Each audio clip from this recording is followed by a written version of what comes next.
These 5 steps that I'm going to mention to you are going to help you find the best trade. It doesn't matter which strategy that you're using, it works on most strategies, if that strategy even works. But on all strategies, it doesn't matter which strategy you're using. But I've got these 5 things that I'm going to be sharing with you. I'm going to help you or find the best trade possible, right? So first of all, the first thing is you have to find the trend of the market, right? So after finding out the trend, right, so let's take this for example. For us to figure out the trend, right, we're going to be going to the 4-hour time frame, right, and I'm also going to be using moving averages and a little bit of price action for the purpose of this video, right? So right over here, right, for the trend, on we go to the 4 and then 1 hour time frame, right? So in this example over here, we notice that we're in a downtrend, right? As you can see, the market is continuously creating what, a series of lower lows and lower highs, right? So that's what you have to look for in the market, right? So first of all, find where the trend is and then enter in respect to that, right? We shift down to the 1 hour time frame.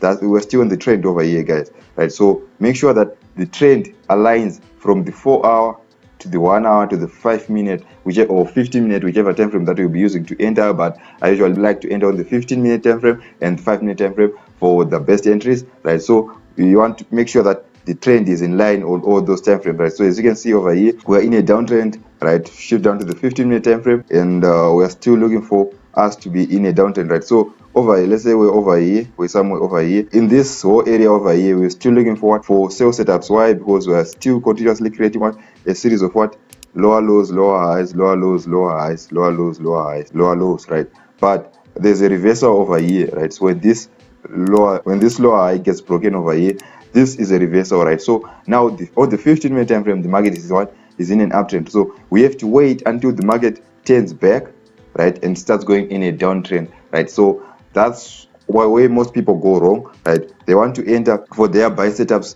not knowing what the higher time frame is telling them, right? So top down analysis is always the best. It's always better to go in line with the 4-hour and the 1 hour trend, because you know that you'll be able to hold that trade for a lot or long, right? So that's essentially making it the best trade that you can get, right? Then next, you get so for the trend, you can also use indicators. I'm just going to add maybe the moving average 200, and I'm going to change this to purple. I don't know why I always make it purple.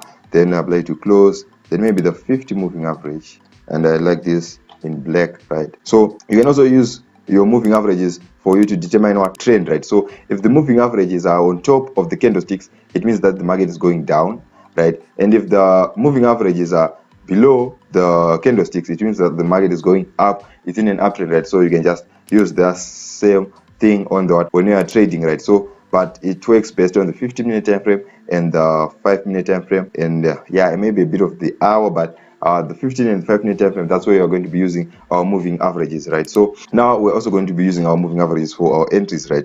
Now wait for a pullback, right? So right over here, since we're in a downtrend, I want to enter over here when the market is when the moving averages are on top of the candlesticks, right? So let me just shift to the 5-minute time frame so that I get multiple entries. I like 5-minute time frame because I get multiple entries and I get the chance to show you guys I get many examples so that I can show you guys how to enter, right? So over here, right, after the pullback that we want to see, right, in any case, right, it's a consolidating pullback, right? These types of pullbacks, right? So let's say we're going down, right? I want to see this type of pullback, right? It's pulling back, but in a consolidating manner.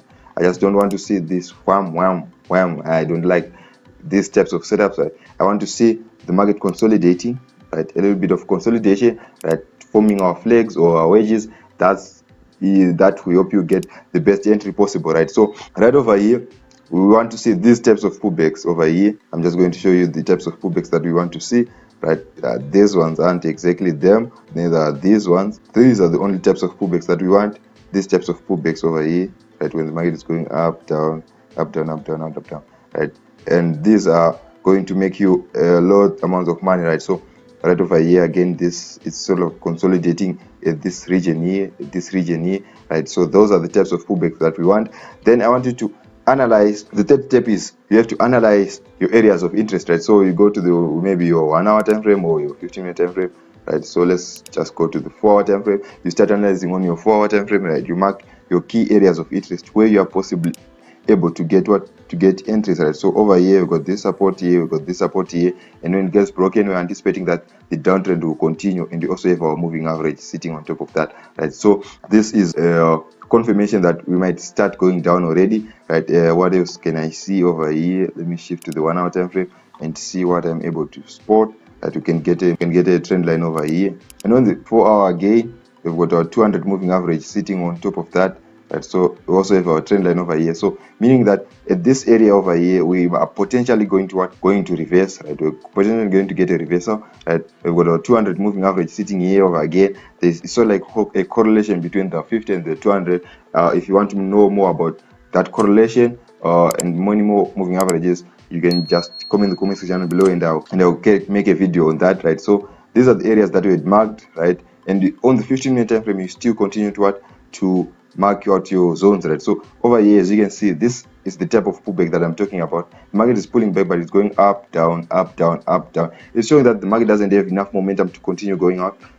It doesn't have enough momentum to keep pushing forward, right? So you want to see this type of pullback, right? So going out, down, up, down, up, down, right? So we want to mark this and draw our trend lines over here, right? So that we'll be able to see, we'll be able to get our entries if that there's a breakout, right? So right over here, maybe we draw our trend lines, right? So we are anticipating that the market will go down in this case, but we're not using this example because we are using the left side over here, right? So as you can see over here, right, this is the area that we had marked on the 4 hour time frame, right? So as you can see, we've got this marked out, right? This support area marked out, right? And it gets broken, it now acts as a resistance, sorry, right? So here it's acting as a resistance, right?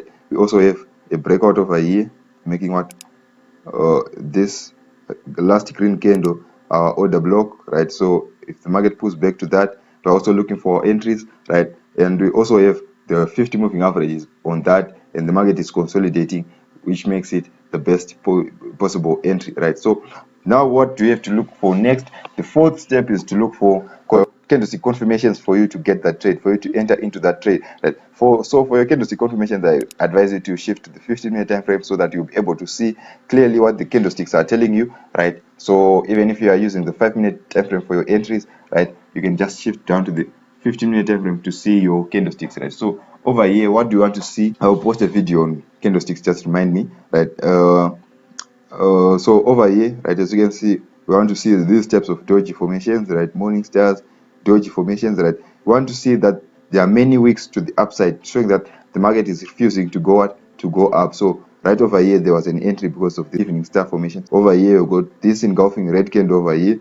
I could have entered also over here. I'm showing you what exactly I would do, right? Unlike just telling you that I would enter only over here, right? I'm showing you all the possible points that I would have entered me myself, right? We've got this doji formation again. I could have entered again over here. It's another evening star, and then this engulfing candle again, right? And this doji and engulfing candle, and then we went down, right? So those are all potential entry points, right? So that's what you have to do. Then for the fifth step, the last step, we have to look for your potential stop loss and TP levels for you to make the trade, to see if it is worth it, right? So you want to mark out where you are potentially targeting and your potential stop loss, right? So we want to see maybe over here, right?